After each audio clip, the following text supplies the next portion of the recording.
안녕하세요. 반갑습니다. 오늘 참 행복한 날입니다. 하나님께서 저와 여러분의 가정에 준비하신 하나님의 은혜와 평강이 넘쳐나기를 예수님의 이름으로 축복합니다. 마가복음 9장 30에서 37절에 있는 말씀을 중심으로 벌써부터 서열싸움이라는 제목으로 말씀을 나누고자 원합니다. 우리가 마가복음은 복음서의 기초가 되어졌습니다. 그래서 마가복음을 본다고 하는 것은 전 복음서를 다 이해하는 것이다 라고 볼 수 있습니다. 첫 번째, 하나님의 아들 예수 그리스도의 복음의 시작이다 라고 말하면서 전반부 중간 테스트까지 하나님께서 예수 그리스도를 통해서 하나님의 나라를 계시하셨고 알려주셨고 가르쳐 주셨습니다. 그러나 중간까지 이름에서도 불구하고 여전히 제자들은 정확한 믿음에 확실하게 서 있지 못한 것 같습니다. 중간 테스트는 중간일 뿐입니다. 그러나 중간이라는 개념은 끝을 바라보고 있기 때문에 즉 끝을 바라보게 한 예비 시험이라고 볼 수 있죠. 따라서 완벽하지는 않지만 그래도 주님께서는 제자들을 통과시킨 것 같습니다. 그리고 난 다음에 중간 테스트가 끝난 다음에 주님께서는 제자들을 강화시키기 위해서 변화산상에 올라가서 물론 전부 데리고 간 건 아닙니다. 다에게 보여줄 필요가 없다고 생각했습니다. 왜냐하면 주님께서 그 말씀하셨어요. 여기 있는 사람들 중에 몇 사람은 하나님의 나라가 임하는 것을 권능으로 임하는 것을 볼 자도 있느니라 하고 6일 후에 비로소 변화산상의 높은 산에 올라가서 바로 모세가 내려오고 엘리야가 내려왔습니다. 바로 주님이 소환하신 것이었습니다. 그래서 엘리야와 모세와 예수님이 변화산상에서 토론하고 대화하는 그 모습을 통해서 하나님의 나라가 어떻게 임하는지를 바로 베드로와 야고보 요한은 바라보았습니다. 물론 이 얘기를 온전히 이루어질 때까지는 아무에게 드리지 말라라고 말했지만 세 명의 제자들에게는 굉장히 강화시키는 하나의 축복의 말씀이었습니다. 사람은 보고 느끼고 경험하면 그것에 확실한 근거를 거기에 둡니다. 따라서 믿으면 더 굳세어질 수가 있습니다. 그럼에도 불구하고 여전히 하나님의 나라에 대한 이해가 부족했던 제자들은 다른 소리를 합니다. 왜 다른 소리를 할까요? 그 나라의 위엄과 영광과 능력이 얼마나 컸는지 제자들은 입을 다물지 못했습니다. 베드로가 말을 한다고 했는데 자기가 무슨 말을 하는지도 모르고 중언부언하는 듯한 느낌. 그래서 이제 하나는 주님을 위해서, 하나는 엘리야를 위해서, 하나는 모세를 위해서 움막을 지켰습니다. 쉘터 안식처를 지켰습니다 라는 표현을 쓰게 되는 거죠. 주님께서 해가 충천에 떠 있다. 지금 무슨 소리 하고 있느냐? 내려가자 하고서 내려가는 모습을 다른 복음서에서는 곁들여서 설명을 해주고 있습니다.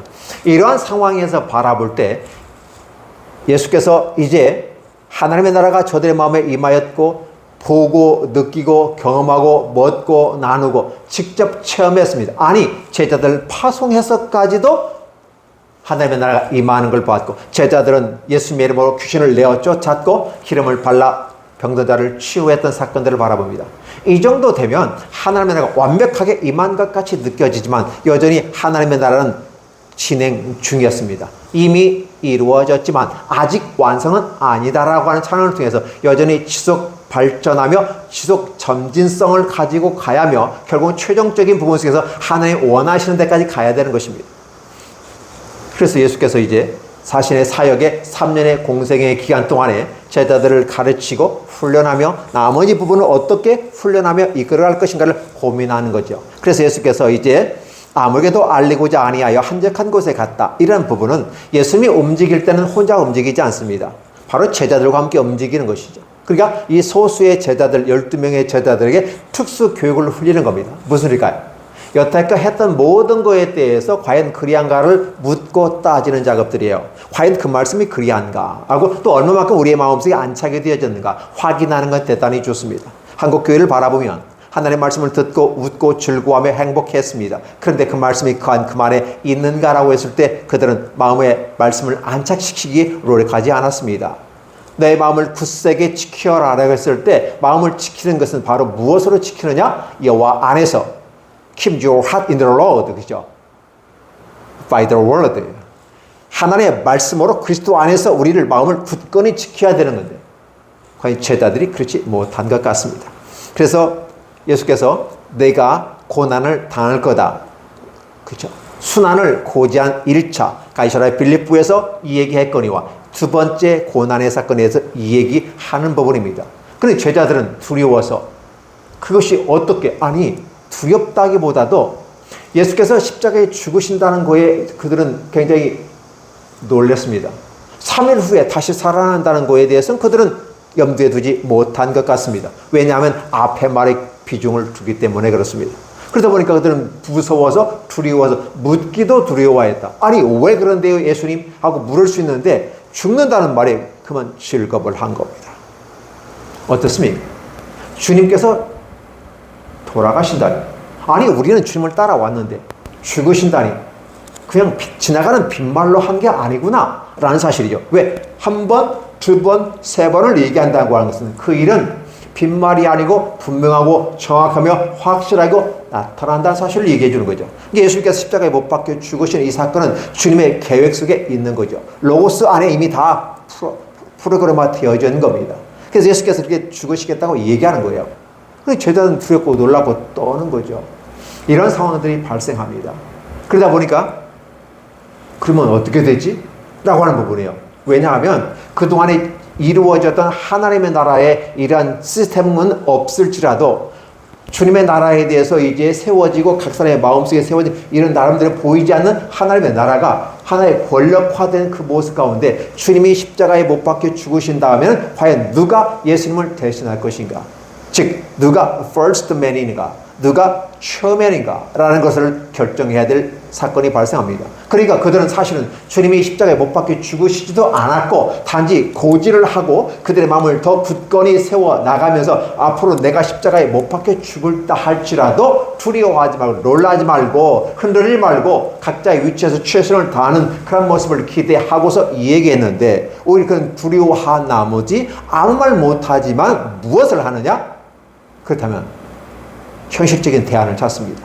주님께서 십자가에 죽으신다면 그럼 누가 이 조직을, 이 팀을, 이 회사를, 이 단체를, 이 국가를 운영할 것인가? 이끌어갈 것인가? 라고 하는 부분이에요. 그 로마 교회에서는 베드로가 수제자이니까 베드로의 키를 주겠다. 이게 교회를 반석이란 고백 위에, 즉 고백한 반석 위에 교회를 세운다. 믿음의 반석에 교회를 세우는데 마치 베드로 이름이 반석이니까 베드로를 갖다 씌워놓고 베드로가 첫 번째 수장이니까 베드로 교황을 만들어 놓고 일대 교황을 만들어 놓고 그가 교회를 이끌어가는 거야 라고 만든 게 로마 교회입니다. 그런데 주님께서는 그걸 하지 말라는 거였어요. 누가 크고 누가 작느냐. 물론 주님이 돌아가신 후에 어떤 시스템에 의해서 그렇게 만들어질 수밖에 없었다고 말하지만 그게 만들어질 수밖에 없는 게 아니라 그것은 하나의 종교성을 가지기 위한 하나의 시스템을 운영하기 위한 그 만들어진 것이었다는 사실이죠. 그래서 베드로가 교황이 된 것 자체가 사실은 불합리한 것이었어요. 누가 베드로를 교황으로 세웠습니까? 주님이 세우지 않았어요. 후대 사람들이 교황을 세워놓고 하나의 교회 조직과 질서를 위해서 또 이방 어떤 것로부터 보호하기 위해서 했다고 말하지만 사실 그것이 엄청난 폐단을 갖고 왔다는 사실은 우리가 알고 있습니다. 주님께서 이렇게 말씀하시는 거죠. 하나님의 나라에서는 누가 크냐? 사실 하나님의 나라에서 누가 크냐라고 주님이 첫 번째 언급한 사람이 있어요. 바로 세례 요한이었습니다. 세례 요한은 광야에 외치는 자로서 엘리야의 심정을 가지고 그렇죠. 사막에서 외쳐댔던 것입니다. 회개하라. 천국이 가까이 왔느니라.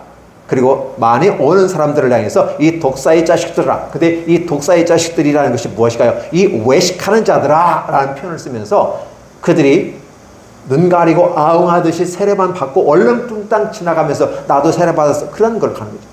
그래서 세례요한이 예수님의 첩경을 준비하고 난 다음에 예수께서 오셔서 한 사역의 과정 속에서 결국은 예수님의 때가 되니까 세례요한은 사라져야 되겠죠. 왜? 본체가 왔으니까. 그래서 세례요한은 형장의 이슬로 사라집니다. 그 과정을 바라본 예수님은 멀찌감치 바라보고 계셨겠죠. 여인이 낳은 자 중에서 가장 큰 자니라고 말했습니다. 결국은 주님의 나라를 위해서 희생하고 그의 목까지도 내어놓는 존재 세례 요한, 그를 여인이 낳은 자 중에서 가장 큰 자라고 말했다면 이 제자들은 무슨 말을 해야 될까요? 이 제자들은 어떤 행동을 해야 될까요? 예수께서 순한 고지를 하느냐, 십자가에 못 박혀 죽으시고 3일 만에 다시 살아난다고 하는 이 엄청난 사실을 얘기했을 때 우리는 그러면 그 말씀 가운데 어떻게 했을까요? 주님과 대화하는 방법은 찾지 못했다는 사실입니다. 그러다 보니까 그들끼리 한 거였어요. 제자들에게 모여서 길에서, 그것도 길에서, 예, 맞습니다. 성경의 모든 주제는 길에서예요. 갈릴리 지나실 새 어떤 길에서 얘기하는 거죠. 그래서 on the road예요. 길에서, 뭐 인생의 여정에서, 삶의 여정에서 항상 모든 문제가 나타납니다.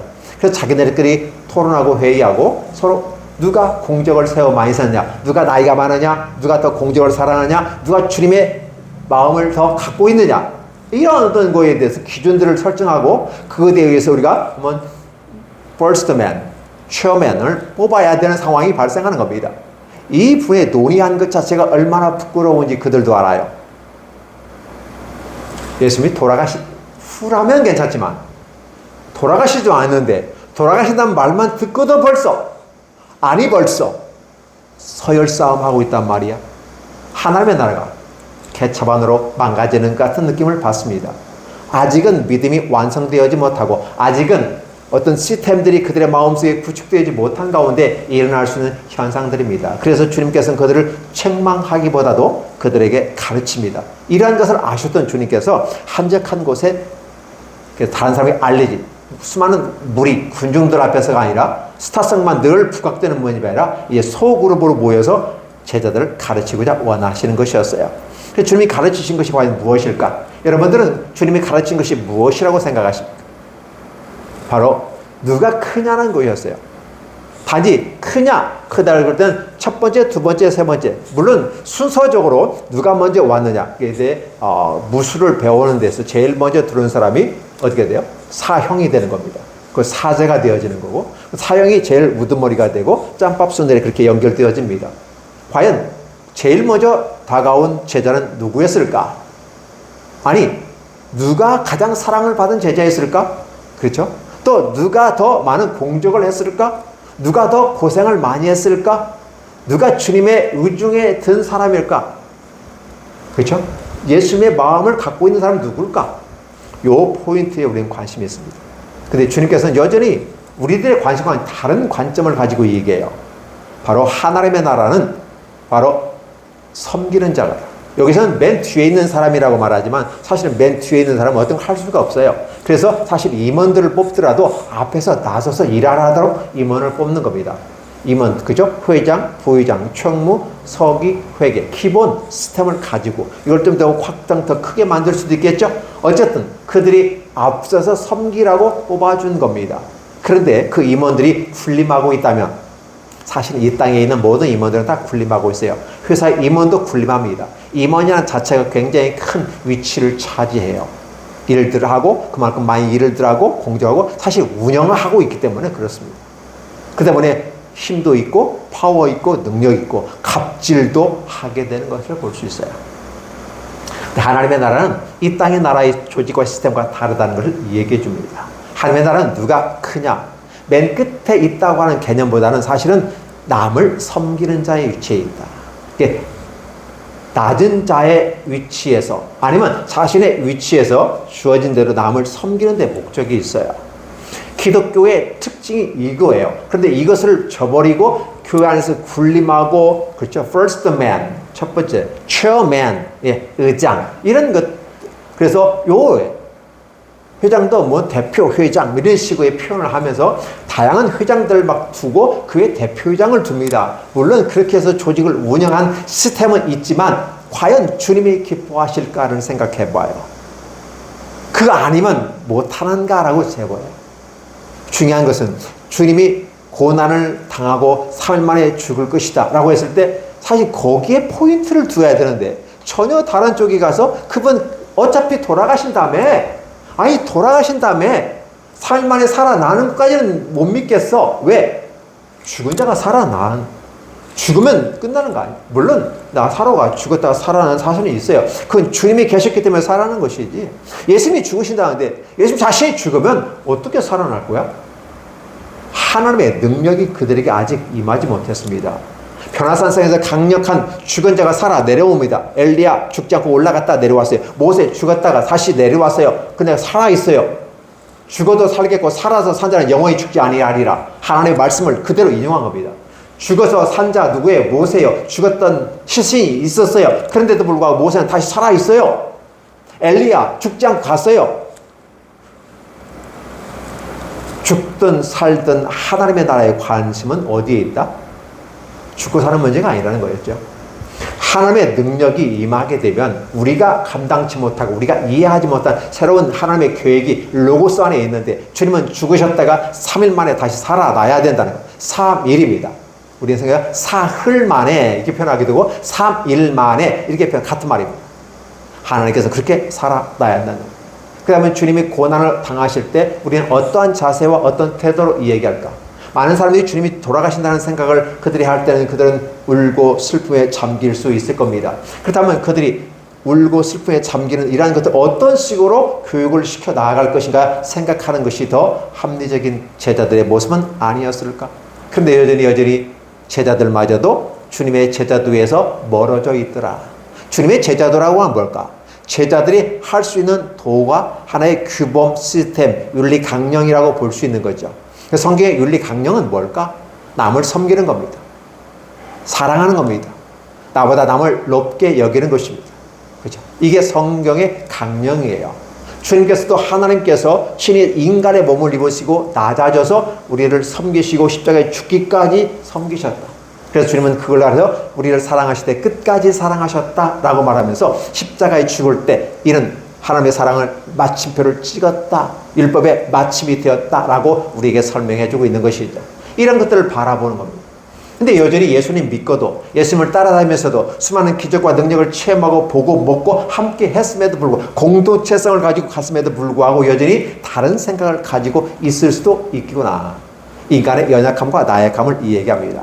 물론 목사는 당연하죠. 제자들도 그랬는데 목사, 장로, 안수집사, 권사, 집사, 권찰, 또 나가서 교사, 어떤 위치에 있든지 간에 우리들은 항상 주님을 생각하는 모습이었으면 좋겠습니다.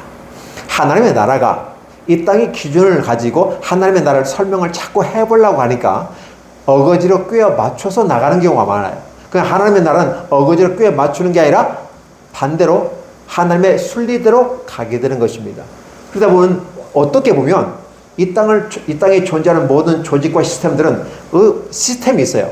그 시스템이 있어야 비로소 이 땅이 존재하기 때문에 하나님의 나라도 그렇게 존재하면 안 될까? 그렇게 존재해야 하지 않을까? 그래서 때로 성경을 가지고 초대 그리스에서는 그리스 철학을 가지고 와서 교회 교리를 강화시키기 위해서 교의학을 만들어가는 겁니다.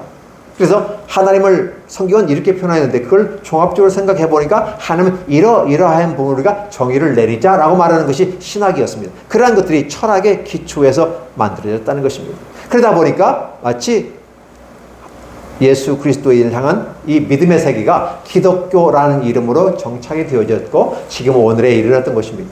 그러나 그 와중 속에서 자꾸 세상적인 걸 가지고 하나님의 나라를 설명하고 이해하고, 물론 그렇게 이해하는 것도 나쁘지는 않지만 100% 하나님의 나라에 온전하지는 않다는 거죠. 우리가 이러한 것을 알고서 이 얘기하는 것과 모르고서 하고 하는 것은 전혀 다른 세계가 됩니다. 그래서 주님께서 오늘 저와 여러분들에게 이 얘기합니다.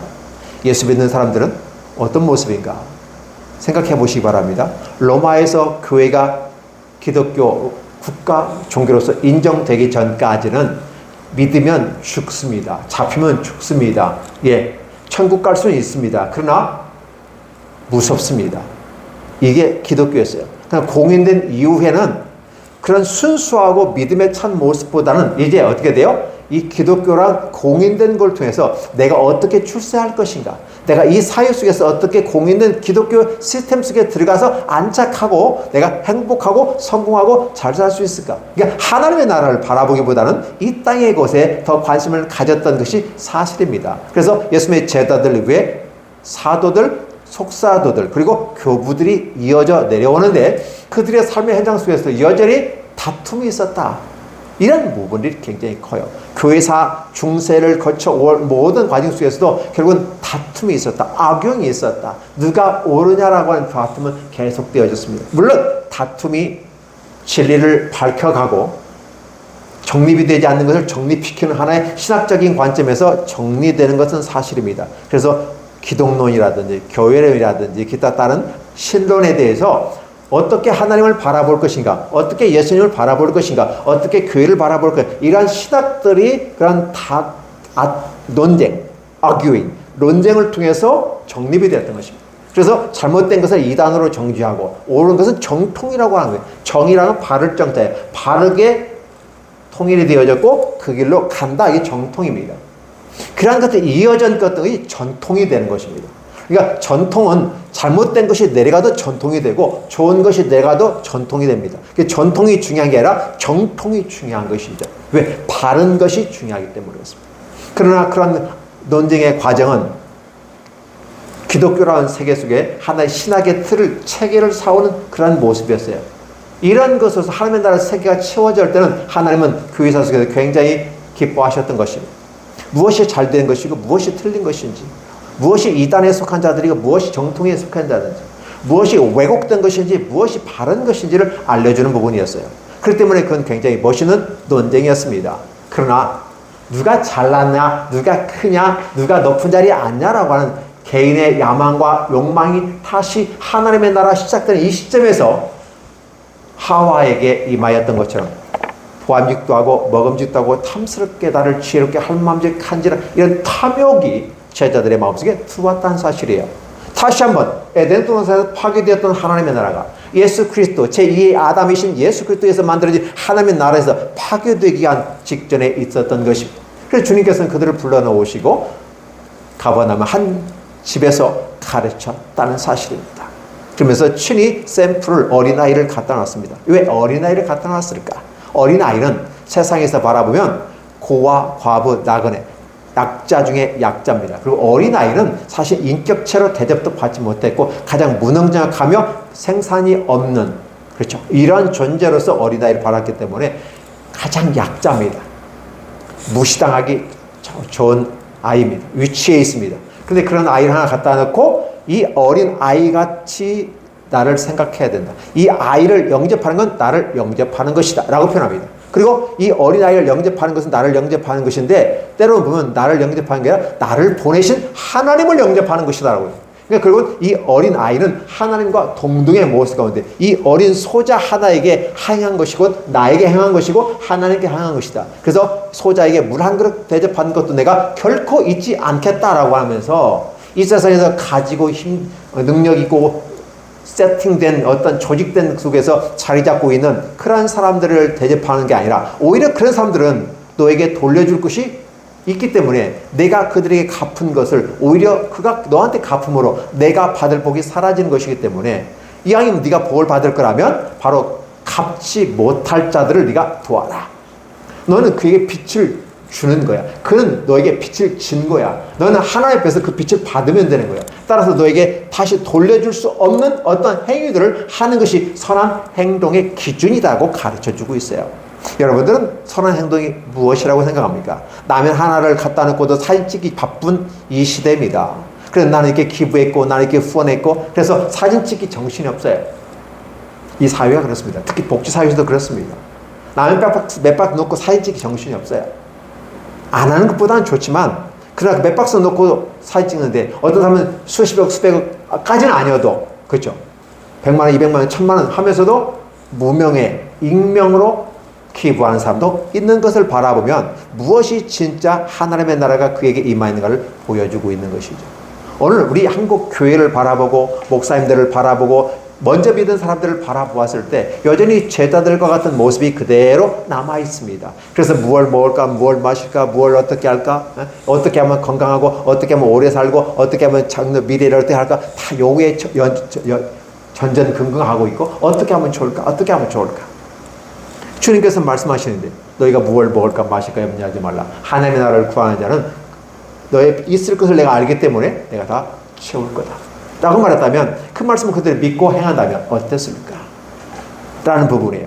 그래서 그 말씀을 믿고 자기의 주어진 일에 최선을 다하면 하나님이 다 채워준다는 사실은 기본적으로 맞는데 그들은 반대의 길을 걷게 됐다는 것입니다. 그러니까 세상 믿지 않는 사람들을 향해서 우리가 뭐라고 할 필요가 없는 이유는 바로 제자들조차도 그런 생각을 갖고 있고 그렇게 한다는 사실이에요. 왜? 세상 속에 있기 때문에. 그렇다면 오늘 저와 여러분들은 누가 크냐? 아니 벌써 서열전쟁, 아니 벌써 서열전쟁이 임하였단 말인가? 사람이 살아가는 데는 항상 그러한 것들은 존재하기 때문에 그걸 어떻게 바라보냐가 중요합니다. 논쟁했다, 전쟁했다, 싸웠다 이걸 바라보기보다는 그걸 통해서 우리는 뭘 바라보고 뭘 생각할 것인가라고 하는 부분이에요. 그래서 한 단계 업그레이드 된 사람, 한 단계 좀 성숙한 사람은 사유하는 믿음을 갖고 사유하는 신앙을 가졌는데 바로 생각하는 사람이에요. 기독인들이 생각을 해야 됩니다. 하나님 말씀을 들어도 과연 그 말씀이 그리한가를 생각해야 돼요. 잘못된 기준을 했는데도 불구하고 따라간다면 그건 문제가 심각한 것입니다. 하나님 말씀에 근거해서 과연 그리한가를 생각해야 돼요. 그리고 왜 그 말씀을 그렇게 전했는지를 생각해 봐야 됩니다. 그래서 아멘이 되어질 때 비로소 여러분이 아멘 할 것이에요. 잘못된 왜곡된 복음을 가지고 다른 복음을 가지고 전했는데도 그것에 아멘 따라가는 사람들이 있어요. 안타까운 일이에요. 우리는 미혹되었다라고 말하는 거예요. 미혹된 사람은 결국은 사단을 쫓아가고 심판을 받게 되며 영원한 세계에 가게 됩니다. 안타까운 일입니다. 그러나 누가 미혹되고 누가 바른지는 나중에 평가 때 알겠죠? 그러나 우리는 주어진 말씀의 기초가 있기 때문에 말씀의 기초, 이 특별히 은총 속에 주신 이 성경의 기초에서 말씀의 근거에서 그렇게 합니다. 잘못 알고 있으면서도 주장할 수는 있습니다. 알고 있는 것이 전부라고 생각했기 때문에. 그러나 과연 내가 주장한 것이 옳은지는 한번 따져볼 일입니다. 따져보지도 않고 얘기한다면 문제가 심각하겠죠. 왜? 그건 아집이고 그걸 교만이라고 말하는 것입니다. 하나님에 따라 합당하지 않은 것이죠. 논쟁했다고 하는 그 자체가 문제가 아니에요. 아니 벌써 서열 싸움 했단 말이야? 분위기는 제가 이렇게 띄웠지만 때로는 이러한 것도 필요하다는 사실이죠.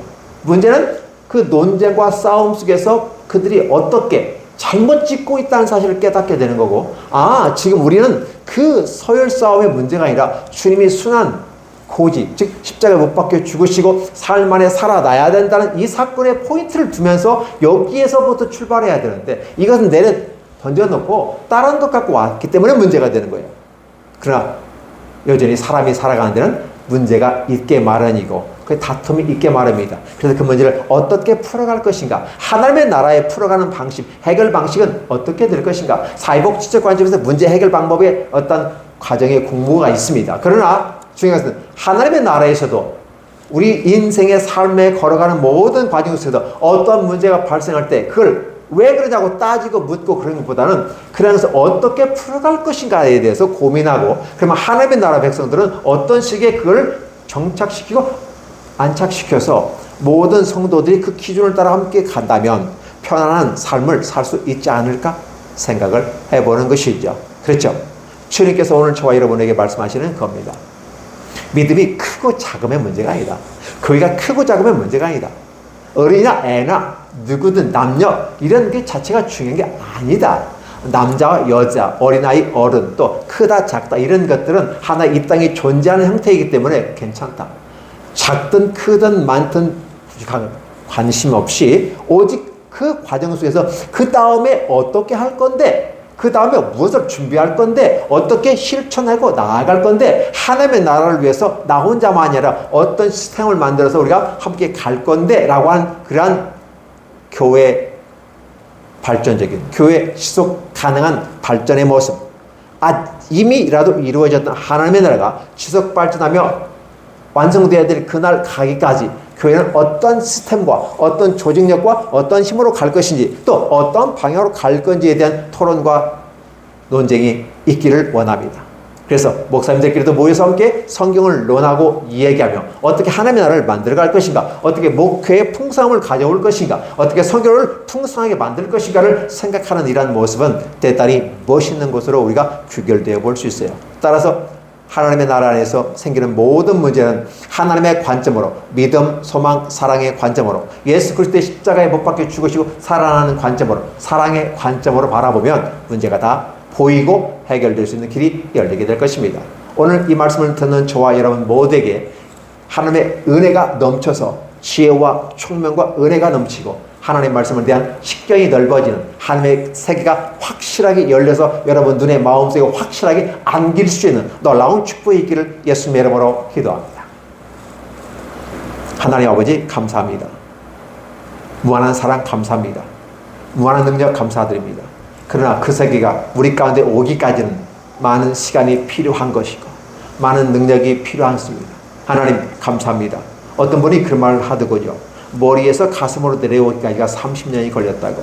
그렇다면 이 마음에서 다리까지 가는 것, 즉 지식적인 것이 가슴까지 오고 또 이 가슴이 의지의 모습까지 실현되기까지는 우리의 인생이라는 것이 다 투자가 될 것인데 그 모든 과정 속에서 하나님의 영광이 드러나게 해주시고 그 과정 속에서 주님께 묻고 주께 응답받고 그러면서 한 걸음 한 걸음 나아가는 멋진 성장하며 성숙하며 전진하는 기도기들이 되도록 축복하여 주시옵소서. 예수님의 이름으로 기도하옵나이다. 아멘.